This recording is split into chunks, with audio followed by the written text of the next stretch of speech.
ejemplo, tengo ventaja en las preguntas que hago porque yo me preparé y porque yo ya sabía lo que iba a preguntar, ¿verdad, Juan? Oh Cristo de Manuel. Así era, ¿verdad, Víctor? Oh Cristo de Manuel termina. Oh Cristo de Manuel, la última frase, sí, la última línea. Bueno, ¿por qué les hago mención de eso? Porque ese es nuestro tema hoy, el énfasis que vamos a hacer, el énfasis en el que principalmente vamos a estar. Vamos a leer Isaías capítulo 7, versículos 10 al 14. Ahí llegamos, venimos haciendo la exposición del libro de Isaías desde hace algún tiempo y nos va a llevar todavía, si Dios permite, y a lo mejor llegamos a dentro de un año y estamos todavía por Isaías, ¿verdad? Isaías, que es el mensaje de la redención, el evangelio del Antiguo Testamento, nos presenta a Cristo, a Jesucristo. Nos presenta a Cristo en su encarnación, su nacimiento de una virgen, su pasión y muerte y su exaltación también. Vamos a leer ahora Isaías capítulo 7, los versículos 10 al 14.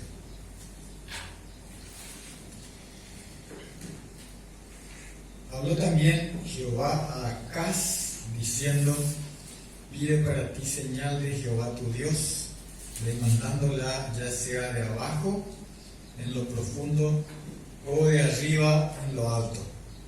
Y respondió Acaz: no pediré, y no tentaré a Jehová. Dijo entonces Isaías: oíd ahora, casa de David, ¿os es poco el ser molestos a los hombres, sino que también lo seáis a mi Dios? Por tanto, el Señor mismo os dará señal. He aquí que la Virgen concebirá y dará a luz un hijo, y llamará su nombre Emmanuel. En algún momento, creo que fue en la primera ocasión, cuando comenzamos Isaías, yo les mencioné que Jehová o Yahvé les había dado criterios a los israelitas para discernir entre un profeta verdadero y los profetas falsos.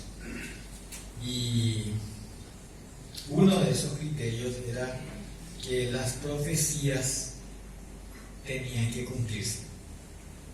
Sí, siempre era así. Si se cumpliere lo que hablare el profeta, entonces habló de parte de Dios, decía, era uno de los criterios, no el único, pero era uno de los criterios.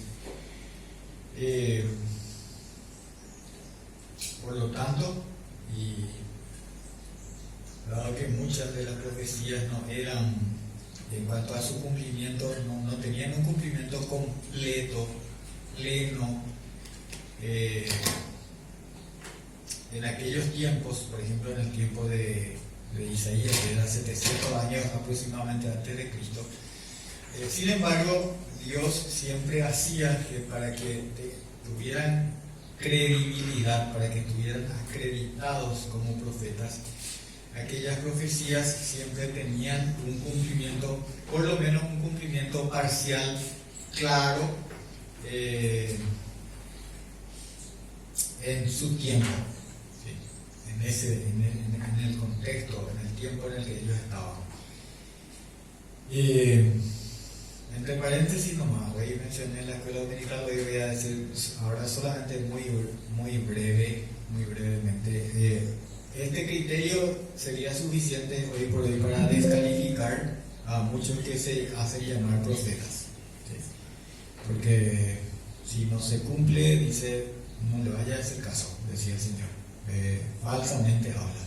Y hoy por hoy muchos alegremente y con toda liviandad dicen sus profecías sobre cualquier euriorei, sobre cualquier tontería, no sobre las cosas de las que habla el Señor, y no se cumplen y después pasa así como si nada. son falsos profetas. Falsos profetas. ¿Con qué autoridad yo digo eso? Y con la autoridad de la palabra de Dios. Sí. No hay que hacerles caso, porque lo que dicen los profetas, lo que decían los profetas de parte del Señor siempre se cumplía. Así es en el caso de la profecía que hemos leído, que está también dentro de un contexto al que yo me quiero referir un poco para apuntar hacia el centro, lo que ya le dije al comienzo, el texto de Manuel. Tenemos en el contexto aquí, en este capítulo 7, una profecía que es muy conocida por los cristianos, debido a que el Espíritu Santo aplica esto al nacimiento de Jesús en Mateo capítulo 1, versículo 23, que podemos leer ahora mismo. Evangelio de Mateo capítulo 1, voy a leer los versículos 22 y 23. Dice: todo esto aconteció para que se cumpliese lo dicho por el Señor por medio del profeta, cuando dijo: he aquí una virgen concebirá y dará a luz un hijo, y llamará su nombre Emmanuel, que traducido es Dios con nosotros. Todo esto se refiere a cuando María lleva a luz un hijo, y le llamó su nombre Jesús, dice, porque él salvará a su pueblo de sus pecados. Esto dice acá el Espíritu Santo, que era para que se cumpliese la profecía de Isaías. Una virgen concebirá y dará un hijo, y llamará su nombre Emmanuel, que traducido es Dios con nosotros. Para entender un poco acerca de la circunstancia en la que Isaías habló estas palabras de parte de Jehová, a la casa de David, como leímos. No leímos sí leímos, porque leímos hasta el versículo 14. En el versículo 13 dice: a la casa de David, por medio de Isaías. Voy a resumir un poco, brevemente nomás. Acaz, ¿quién era Acaz? Acaz era el rey en Judá, en el reino del sur. Ustedes saben que estaba dividida la casa de Israel, la nación estaba dividida, había un reino en el norte, el que le llamaban Israel, capital Samaria, y un reino del sur, Judá, cuya capital era Jerusalén. Y Acaz era rey en Jerusalén. No fue uno de aquellos pocos reyes piadosos que tuvo el reino de Judá. Por el contrario, dice en el segundo libro de Reyes, si pueden, vayan ahí para seguir la lectura, segundo libro de Reyes capítulo 16, vamos a mirar un poquito cómo era este rey Acaz. Segundo libro de Reyes capítulo 16, versículo 1 al 3, dice: en el año 17 de Peca, hijo de Remalías, comenzó a reinar Acaz, hijo de Jotam, rey de Judá. Cuando comenzó a reinar Acaz era de 20 años y reinó en Jerusalén 16 años, y no hizo lo recto ante los ojos de Jehová su Dios, como David su padre. Antes anduvo en el camino de los reyes de Israel, y aún hizo pasar por fuego a su hijo, según las prácticas abominables de las naciones que Jehová echó de delante de los hijos de Israel. Así que Acaz era un impío, rey en Judá, y con todo eso Dios se mantiene fiel a su pacto con su pueblo, con la casa o con la descendencia de David. A David se había comprometido con él y le dijo que siempre iba a haber alguien de su casa reinando en Judá, hasta que viniera aquel hijo de David, que era uno de los nombres con que se le iba a llamar al Mesías, al Cristo. Y entonces Dios a su palabra le ofrece a Acaz y al pueblo señales. ¿Señales de qué? Señales de su fidelidad y de su presencia continua con ellos, su favor para con ellos, a pesar de que ellos, el pueblo, el infiel, el rey impío, pero sin embargo Dios dice: yo estoy comprometido. Y lo que estaba pasando es que los reyes, no leímos eso, ahora voy a referirme brevemente. Al comienzo del capítulo 7 cuenta que los reyes de Siria y de Israel, o sea del reino del norte, hicieron una alianza para venir contra Judá. Ellos se aliaron para venir en guerra, para tomar Judá, el reino del sur, y tenían un propósito muy parecido a lo que hasta hoy siguen teniendo los enemigos del pueblo, de la nación de Israel, que es hacerle desaparecer. Eso es lo que quieren sus enemigos. Y en ese tiempo acá, ¿qué es lo que dijeron? En el versículo 6 dice: vamos contra Judá y aterroricémosla y repartámosla entre nosotros y pongamos en medio de ella por rey al hijo de Tabel. O sea, lo que ellos querían era partirse la nación y a un pequeño restito ahí dejarle con un rey sujeto a ellos, un vasallo al que ellos le iban a poder dominar.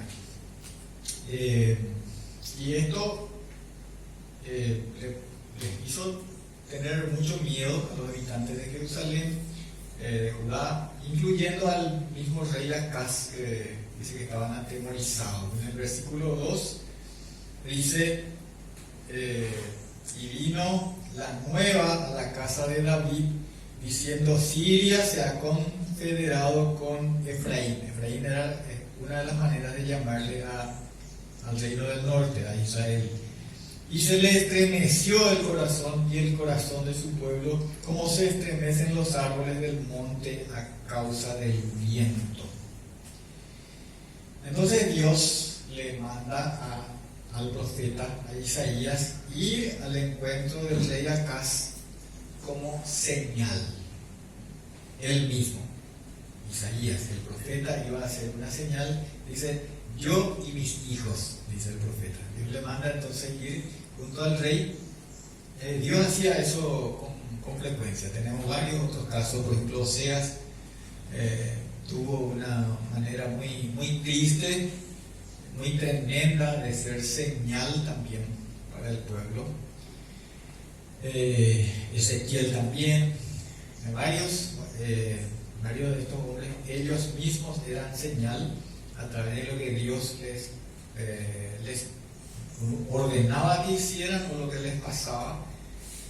Eran una señal para el pueblo. Bueno, entonces en este caso es Isaías y sus hijos van a ser señal para el pueblo. Vamos a leer seguramente también un versículo que dice eso textualmente. Primero, aquí se habla de 3 hijos. Vamos a ver si podemos hablar por lo menos de 2 de ellos, siempre teniendo en cuenta que vamos a ser breves por la limitación de tiempo que tenemos. Su hijo, el primero de sus hijos, a quien puso por nombre Sear-Jasub. Sear-Jasub. Ahí dice en el versículo 3: entonces dijo Jehová a Isaías: sal ahora al encuentro de Acaz, tú y Sear-Jasub tu hijo. Bueno, este Sear-Jasub, ¿por qué era una señal? Porque Sear-Jasub significa un remanente volverá, y ellos entendían eso, entendían el significado de las palabras en su idioma. Un remanente volverá, por lo que era una señal de aliento, de esperanza para Judá. Ellos no iban a ser destruidos, no iban a desaparecer. Dios estaba comprometido con ellos, ¿sí? En una parte de la palabra de Dios dice que si si el sol y la luna dejan de seguir sus órdenes, las leyes que se llaman leyes naturales, ¿verdad? Pero que son leyes con las que Dios ordena su existencia. Entonces también su pacto con Israel va a terminar, dijo el Señor. Así que Dios no va a dejar que la nación perezca, un remanente volverá, significaba el nombre de este hijo de Isaías. Entonces era una señal que les alentaba a ellos, que les daba esperanza. A pesar de las calamidades que estaban por suceder, Dios afirmaba sus promesas para con ellos, de que no iban a ser exterminados, que era lo que sus enemigos, así como ya miramos recién, querían hacer. Después Dios ofrece al impío Acab, al rey, otra señal. Y eso sí, ya leímos en nuestro texto al comienzo. En el versículo 11 le dice: pide señal de Jehová tu Dios. Y Acaz, el impío, remarco eso, ¿verdad? Porque justo cuando Dios le manda a pedir una señal, él se vuelve muy humilde y muy piadoso. Y dice: no, yo no puedo pedir, ¿cómo yo le voy a tentar a Jehová? De repente, aquel que adoraba ídolos mudos e incluso dice que a su hijo le hizo pasar por fuego, como hacían las naciones paganas, de repente dice: yo no voy a hacer eso. Justo cuando es Dios el que le está mandando a hacer. Pero Dios igual hace lo que Él se dispuso a hacer, a pesar de la desobediencia, a pesar de la negativa de los hombres. Dios igual cumplirá y cumple su propósito. Su palabra es siempre firme y su palabra se cumple. Pero la piedad, la humildad de este hombre era falsa, como muchas veces es falsa la piedad o la humildad del hombre cuando se niega o se resiste a tomar la gracia y el testimonio de Dios para sí. No sé si ustedes habrán escuchado, posiblemente sí, creo que sí, ¿verdad? A aquellos hombres a quienes le hablamos de la salvación por gracia y se resiste el hombre a creer porque dice que no puede ser así nomás, no puede ser por la fe nomás, no puede ser que vos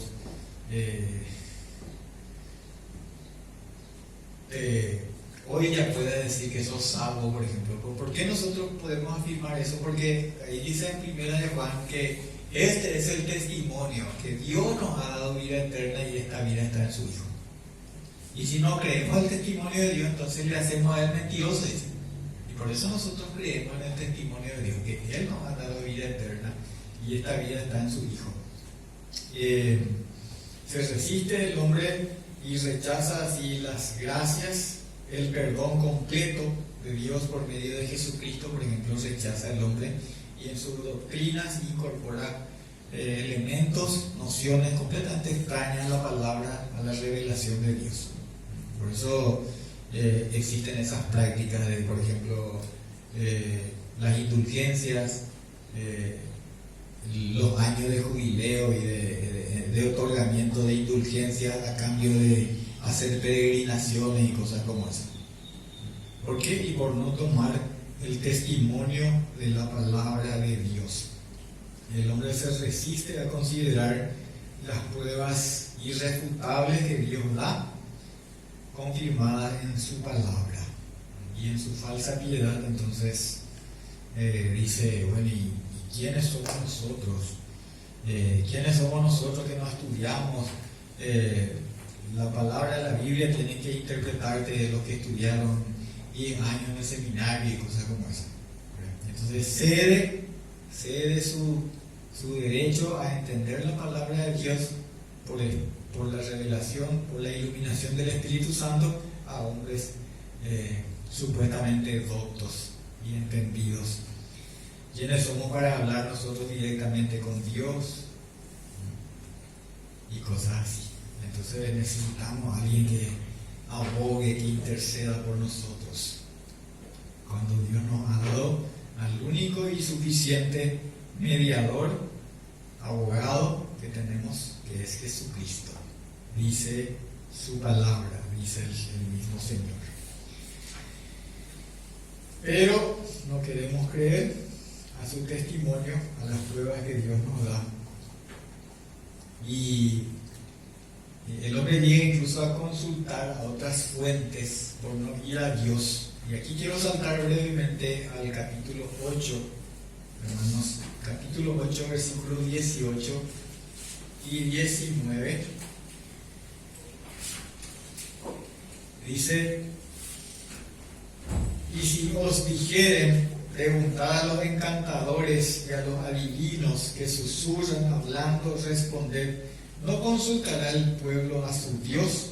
¿Consultará a los muertos por los vivos? A la ley y al testimonio. Si no dijeren conforme a esto, es porque no les ha amanecido. El Señor manda esto. El Señor le manda a su pueblo que consulte a su Dios. Pero, llamándose pueblo de Dios, Israel en aquel tiempo y hoy día, el falso cristianismo, el cristianismo nominal, también tiene este tipo de prácticas. Consulta, en lugar de consultar al Dios vivo, consulta a los muertos. Y acude a los santos, a los magos, al horóscopo, a los espiritistas, etcétera, etcétera, etcétera. Muchas fuentes por no ir al testimonio del Dios vivo y verdadero. El verdadero cristianismo y el verdadero cristiano va a la revelación, va a la palabra de Dios. El Señor es el que dice: probame, yo te voy a responder, pregúntame y yo te voy a responder, dice el Señor. Pero bueno, vamos a volver a la señal que Dios le da a Acaz y al pueblo.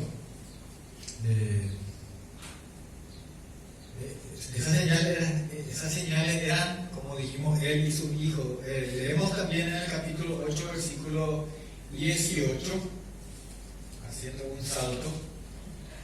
Capítulo 8, versículo 18 afirma eso y dice Isaías: he aquí yo y los hijos que me dio Jehová somos por señales y presagios en Israel, de parte de Jehová de los ejércitos, que mora en el monte de Sión.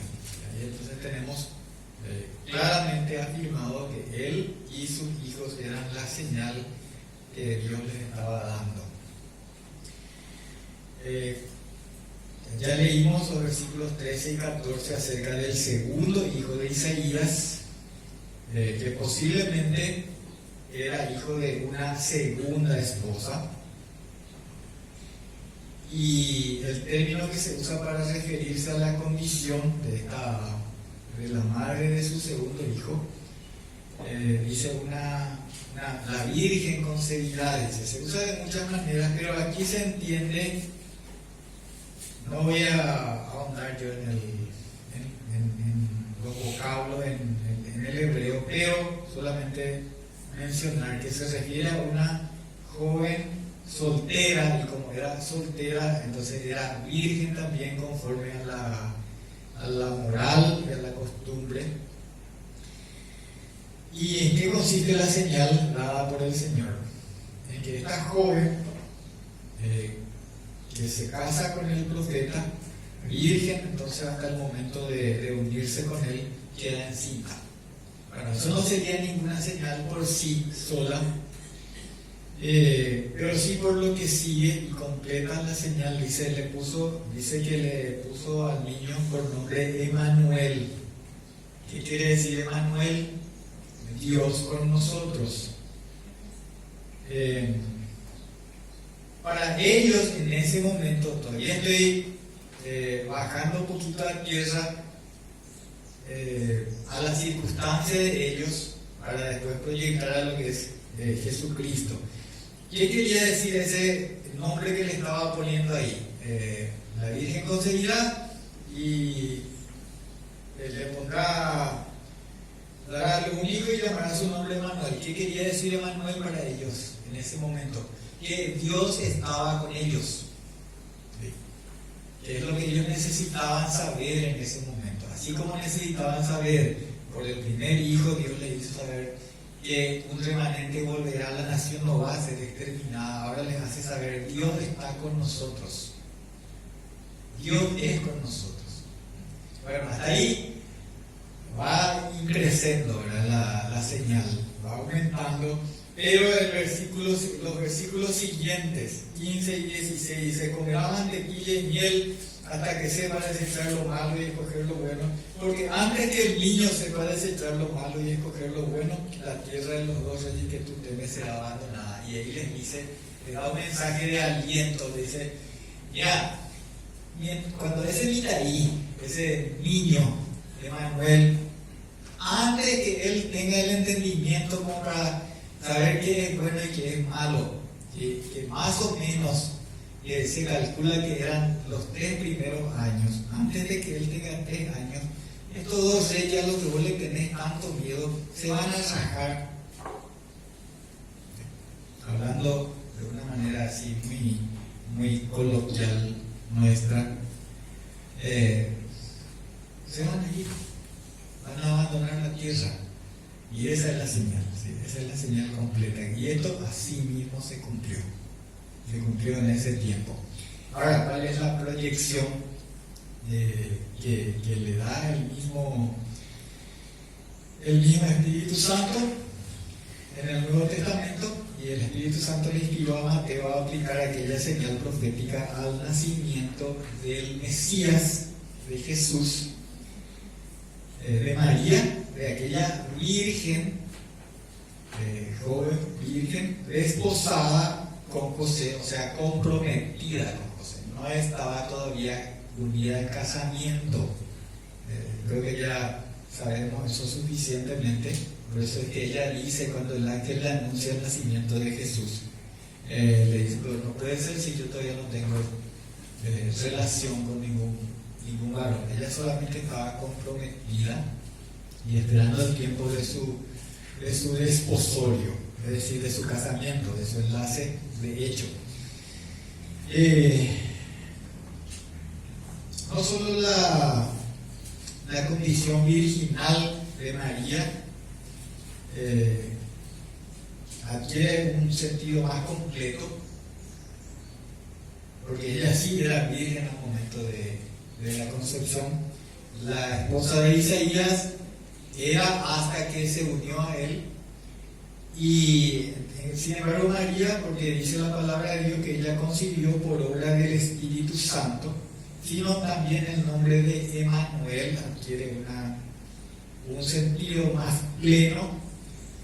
Viene a ser no solamente el nombre que significa Dios está con nosotros, sino que este niño es Dios con nosotros. ¿Cómo sabemos eso?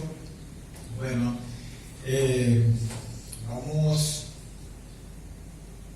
a ver esto seguramente con un poco más de detenimiento el próximo domingo, pero les menciono nomás ya. En Isaías capítulo 9, uno de los nombres con que designan al niño que es nacido, ¿sí? Porque dice, un niño nos es nacido, hijo nos es dado, y llamará su nombre, y ahí tienen varios de los nombres. Algunos están acá en estos paquetes que están, pero ahora mismo no se ve porque le tapa el púlpito, ¿verdad? Pero si lo vieron todavía después pueden mirar.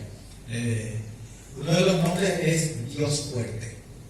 Ese hijo, Isaías 9:6 dice Dios fuerte, y también Padre eterno, ese niño que iba a nacer.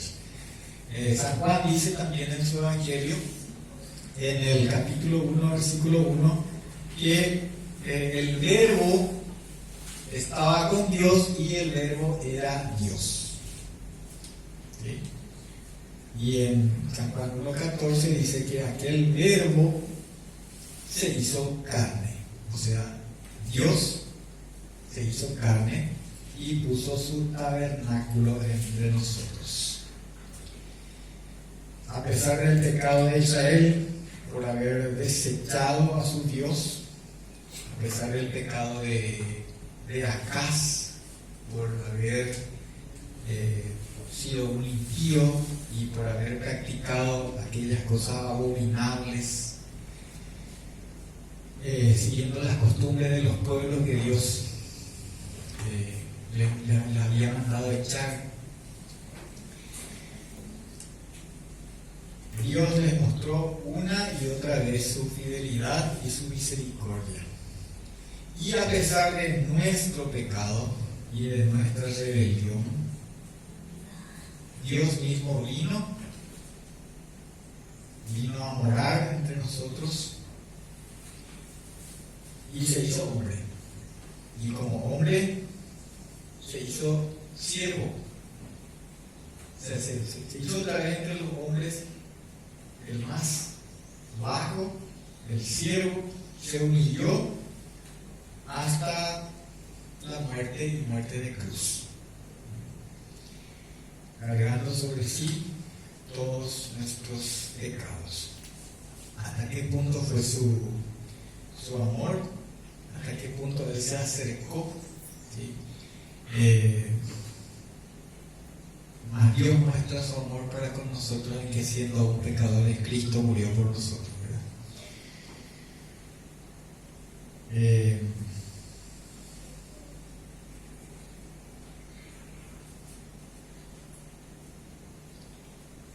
Capítulo 25, versículo 9.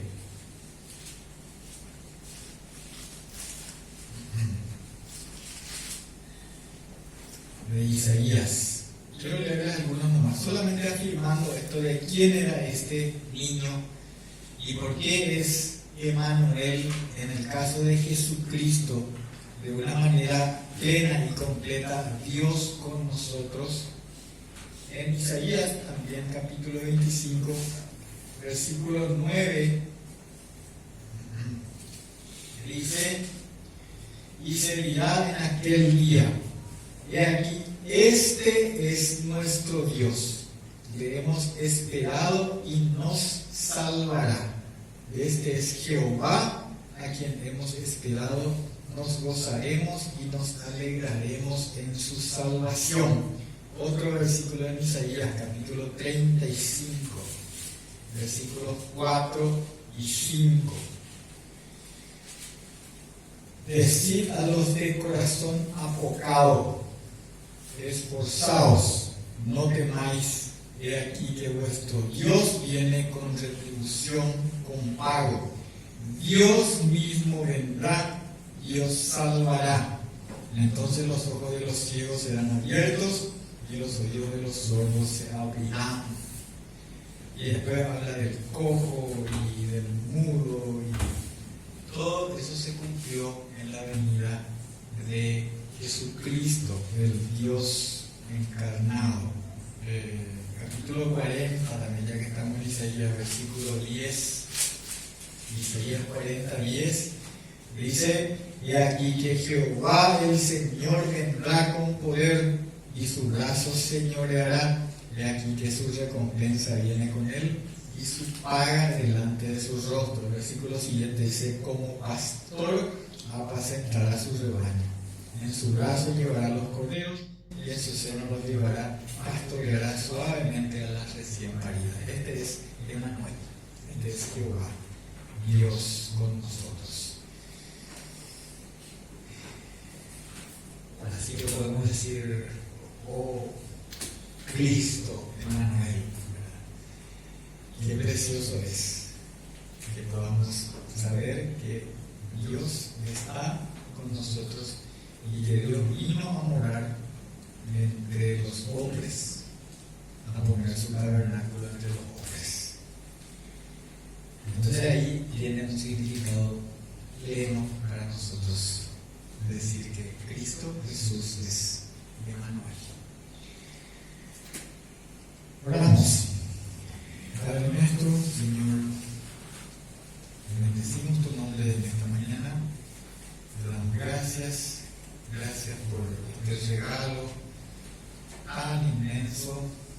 que trajiste a los hombres, Señor, a los que escogiste por gracia y a todo aquel que quiere recibir, Señor, para que el que quiera venga y tome gratuitamente.